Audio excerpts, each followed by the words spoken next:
Hello बच्चों, आज हम आपका जो फर्स्ट चैप्टर था उसको आगे पढ़ेंगे। हिस्ट्री का सेकंड चैप्टर था, सॉरी। ये वाला चैप्टर है जो हमारा from trade to territory the company establishes power. ये हम आगे पढ़ेंगे। एक वीडियो मैंने आपकी इसकी बना दी है। East India company comes east. और जो ईस्ट इंडिया कंपनी थी वो हमारे ईस्ट वाली साइड आई थी। East India comes east, east side से आई थी वो हमारे। In 1600, the East India Company acquired a charter from the ruler of England। जो ये एक पहले जो अंग्रेज आए थे इंडिया में व्यापार करने, वो एक ईस्ट इंडिया कंपनी के रूप में आए थे। इसके लिए उन्होंने वहाँ इंग्लैंड का जो रूलर था, वहाँ जो इंग्लैंड की सरकार को चला रहा था, वहाँ का रूलर वो थी क्वीन एलिजाबेथ फर्स्ट। उससे इन्होंने एक चार्टर हासिल किया था ईस्ट इंडिया कंपनी ने, granting it sole right to trade with East. मतलब जो इंग्लैंड की क्वीन एलिजाबेथ ने वे थी, उसने इस ईस्ट इंडिया कंपनी को वो दे दिया था, राइट दे दिया था ईस्ट साइड के देशों से व्यापार करने का। This mean that no other trading company in England could compete with East India Company. और मतलब कि इंग्लैंड की कोई अदर कंपनी ईस्ट के देशों के साथ कोई व्यापार नहीं कर सकेगी। ओनली ईस्ट इंडिया कंपनी ही ईस्टर्न साइड के जो देश है वहाँ व्यापार करेंगी। With this charter the company could venture across the oceans looking for new lands from which it could buy goods at a cheap price। ये जो इंग्लैंड से ईस्ट इंडिया कंपनी, मतलब ईस्ट इंडिया कंपनी इंग्लैंड की लोगों की company थी, और उसको ये राइट मिल गया था कि ईस्टर्न कंट्रीज में वही कंपनी काम कर सकती थी। इंग्लैंड की दूसरी कोई कंपनी ईस्टर्न जो विश्व वर्ल्ड की ईस्टर्न साइड की कंट्रीज है उसमें व्यापार नहीं कर सकती थी। तो इस चार्टर के अकॉर्डिंग वो समुद्र ओशियंस के पार, मतलब जो सी थे समुद्र के पार देख रही थी कि कोई ऐसा उसको लैंड या देश मिल जाए जहाँ से वो सस्ती वस्तुएं खरीद के और उसको यूरोप में लाकर हाई रेट पे बेच सके। ईस्ट इंडिया कंपनी को इंग्लैंड की महारानी ने राइट दिया था कि समुंदर पार जो ईस्टर्न कंट्री है उससे ईस्ट इंडिया कंपनी भी पार कर सकती है और कोई इंग्लैंड की कंपनी नहीं कर सकती। और इसके लिए ईस्ट इंडिया कंपनी क्या देख रही थी कि समुंदर पार कोई ऐसा लैंड मिल जाए, देश मिल जाए, जहाँ से वो सस्ती वस्तुएं खरीद कर महंगी जाके यूरोप में ले जाकर उनको वो महंगा बेच सकें। Back to Europe to sell at higher prices, the company did not have to fear competition from other English trading company. The company को, क्योंकि कंपनी को ओनली ईस्ट इंडिया कंपनी को ही राइट मिला था ईस्टर्न कंट्रीज से व्यापार करने का। The company did not have to fear competition from the English trading company. और इसलिए ये कर रही थी क्योंकि इसको कोई डर नहीं था कि कोई और कंपनी उसके मुकाबले में आ जाएगी जो इससे कम्पीट करेगी या मुकाबला करेगी। मर्चेंटाइल ट्रेडिंग कंपनीज इन दो days made profit primarily bye excluding competition. उस टाइम जो व्यापार करने वाली कंपनियां थी, मर्चेंटाइल व्यापारी कंपनियां थी, या मर्चेंटाइल ट्रेडिंग में वही कंपनियां प्रॉफिट कमा सकती थी। मतलब व्यापार में वही कंपनियां प्रॉफिट कमा सकती थी जो कि कंपटीशन करती थी दूसरी कंपनियों से, so that they could buy cheap and sell here. मतलब यूरोप के अंदर जो कंपनी सस्ता खरीद कर महंगा बेचती थी वही प्रॉफिट कमा सकती थी। मतलब कि यूरोप कॉन्टिनेंट में मतलब कंपनियां जो व्यापार करने वाली वस्तु बेचने वाली कंपनियां थी वो मतलब बाहर कहीं वर्ल्ड से बाहर के जो यूरोप से बाहर के कंट्रीज से सस्ती वस्तुओं खरीद कर यूरोप में जाके महंगी बेचना चाहती थी, मतलब कंपटीशन करना चाहती थी वहाँ की कंपनियां। द रॉयल चार्ट, वहाँ ईस्ट इंडिया कंपनी भी ऐसी कंपनी थी। उसको तो इधर हमारी जो ईस्टर्न कंट्री है जो एशिया की, वहाँ पर कोई दूसरी कंपनी आ नहीं सकती थी क्योंकि इंग्लैंड की परमिशन, इंग्लैंड की सरकार ने ओनली ईस्ट इंडिया कंपनी को ही परमिशन दी थी ईस्टर्न कंट्रीज में व्यापार करने के लिए। The royal charter however could not prevent other European powers from entering the eastern markets. जो इंग्लैंड की महारानी एलिजाबेथ ने चार्टर ईस्ट इंडिया कंपनी को दिया था, वो रोक नहीं पाया दूसरी कंपनियों को भी। इंग्लैंड की दूसरी कंपनियां भी, यूरोप की दूसरी कंपनियां भी ईस्टर्न मार्केट्स में आ गई।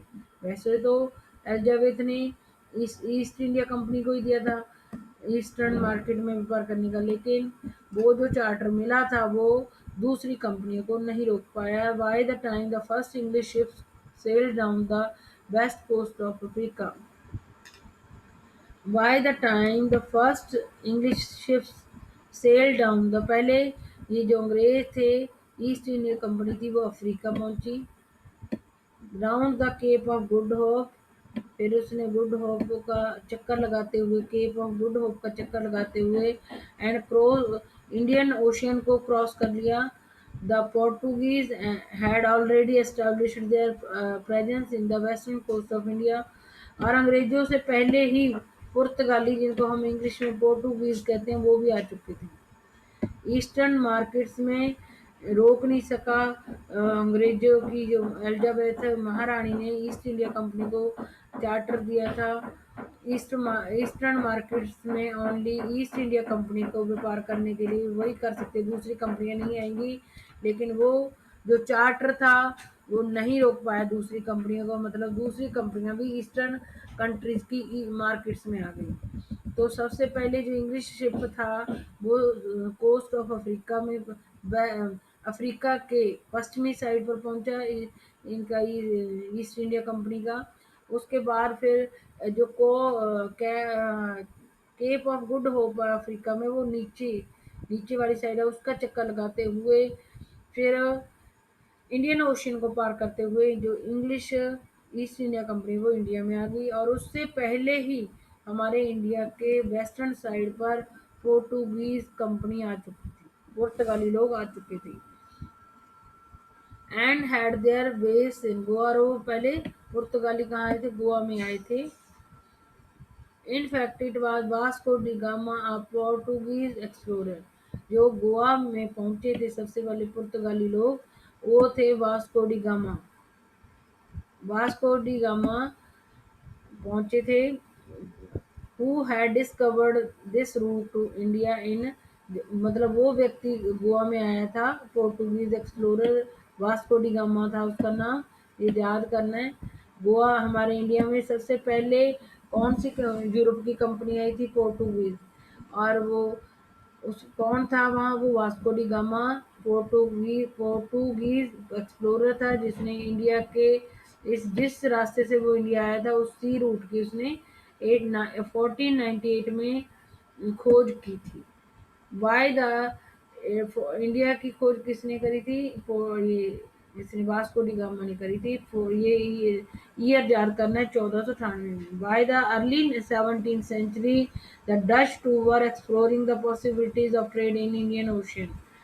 मतलब पहले तो अंग्रेजों को लगता था कि हमारी ईस्ट इंडिया कंपनी व्यापार करेगी, लेकिन पहले उनसे पहले पोर्टुगीज लोग हमारे इंडिया में पहुंच चुके थे, और 17वीं शताब्दी में डच लोग भी आ गए थे वहां पर, हमारे इंडिया की तरफ इंडियन ओशियन में आ गए थे वो ट्रेडिंग के लिए। Soon the French traders arrived, और उसके बाद डच के बाद फ्रेंच लोग भी आ गए थे। पोर्टुगीज अंग्रेजों से पहले पहुंच गए थे, और 17वीं शताब्दी में डच लोग आ गए थे, और इंडियन ओशियन में उसके बाद फ्रेंच लोग भी पहुंच चुके थे, जबकि ईस्ट इंडियन कंपनी को लगता था कि वो अकेली व्यापार करेगी। ये मर्चेंटाइल का मीनिंग याद कर लेना। आप business enterprise that makes profit primarily through trade by goods, buying goods cheap and selling them.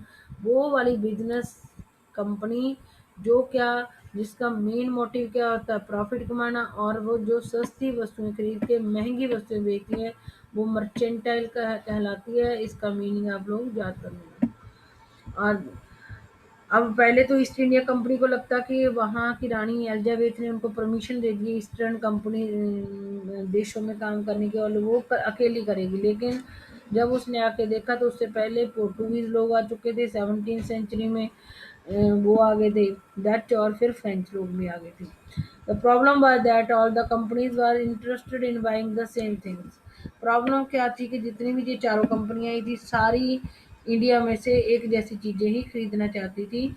The fine qualities of cotton and silk produced in India, और सारी ही अच्छी किस्म की कॉटन और सिल्क जो इंडिया में प्रोड्यूस की जाती थी उसको खरीदना चाहती थी।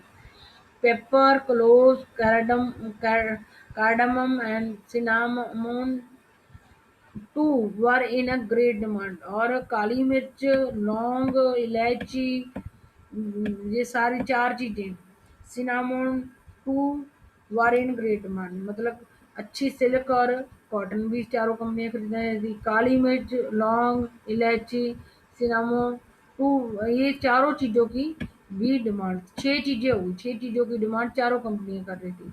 Competition among the European companies inevitably pushed up the prices at which these goods could be purchased। जब इन चारों कंपनियों, इंडियन लोगों को पता लगा कि ये चारों ही हमारी एक जैसी चीजें खरीदना चाहती हैं, तो इन चारों कंपनियों के कंपटीशन के कारण इन छह चीजों की जो कीमत थी वो बढ़ गई। And this reduce the profit that could be carry, और प्राइस बढ़ने के कारण इन चारों कंपनियों को प्राइस बढ़ने के कारण इन चारों कंपनियों का प्रॉफिट कम हो गया। The only way the trading companies could flourish was by eliminating rival competitors, मतलब the only way the trading companies could flourish by was by eliminating rival competitor होते हैं जो हमारे मतलब हमारे साथ कंपटीशन कर रहे हों, उनको खत्म करना है। एलिमिनेटिंग राइवल कंपटीटर्स मतलब उन लोगों को खत्म, मतलब जैसे ईस्ट इंडिया कंपनी थी बाकी तीन को खत्म कर देती तभी उसको प्रॉफिट मिल सकता था। The urge to secure markets therefore led to fierce battles between the trading companies, मतलब मार्केट्स को वो करने के लिए मार्केट में से मतलब एक ही कंपनी को सारी मार्केट का माल मिल जाए, इसके लिए इन चारों जो कंपनियां थी उनके बीच में फायरस बैट बुरी लड़ाइयाँ हुई, बहुत बुरी लड़े ये चारों कंपनियां। Through the 17th and 18th century, they regularly sank each other's ship। 17th 18th century में एक दूसरी कंपनी को जो खत्म करने के लिए एक दूसरे के शिप डुबोने लगी। ब्लॉक ब्लॉकेडेड रूट्स, और जो मतलब जिन रूट से ये चलती थी वे एक कंपनी दूसरी कंपनी के रूट को ब्लॉक कर देती थी, रास्ते बंद कर देती थी। एक दूसरे के माल से भरे हुए शिप जहाजों को जो पानी में डुबो देती थी, एक दूसरे के रूट को वो कर देती थी, ब्लॉक कर देती थी, मतलब एक कंपनी का माल जाने नहीं देती थी दूसरी company. And prevented rival ships from moving with supplies of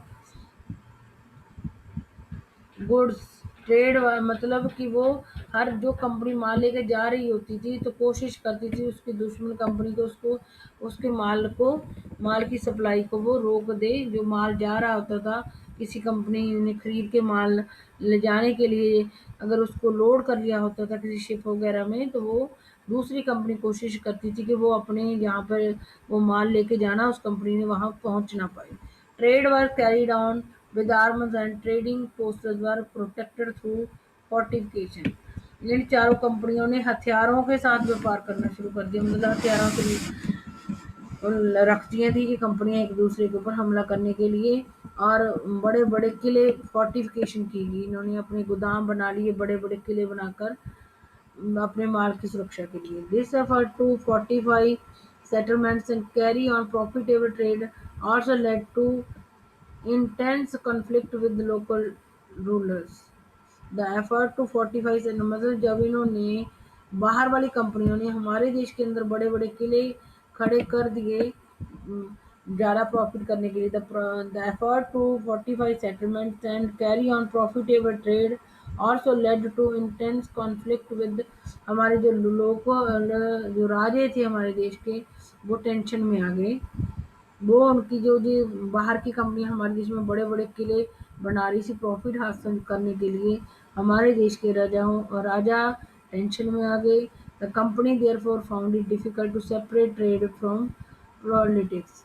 जो कंपनी थी, the company therefore found it, और कंपनी मतलब अगर अपने प्रॉफिट के लिए हमारे देश की पॉलिटिक्स का भी इस्तेमाल कर रही, हमारे राजाओं का भी इस्तेमाल कर रही थी।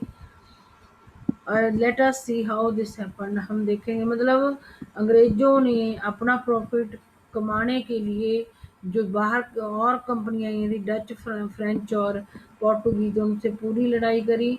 और हमारे देश के राजाओं राजाओं का भी वो राजाओं का भी इस्तेमाल किया अपने प्रॉफिट को बढ़ाने के लिए। और ये कैसे हुआ था वो हम अगली वीडियो में पढ़ेंगे।